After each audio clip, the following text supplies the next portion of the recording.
કોણોદર બાદર પુરાના નેહડ એક માતાજી હર બોલી હતી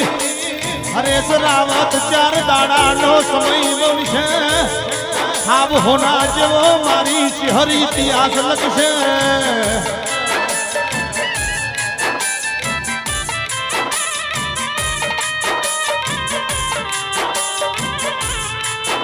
આજ મારી ચિહરે હાબ હોના જેવું રચ્યું છે મારી મેલડી ને રચ્યું છે અન ચિહર મેલડી ના પડખ મારી હવા વેધની પુતળી ને જેવો આજ હાથો હિસાબ લાયો છે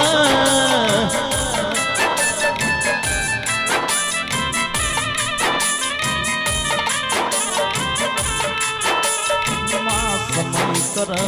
કોઈ ના કરે ચિહર વેળા કરે દશા દુશ્મન નો કરે ભય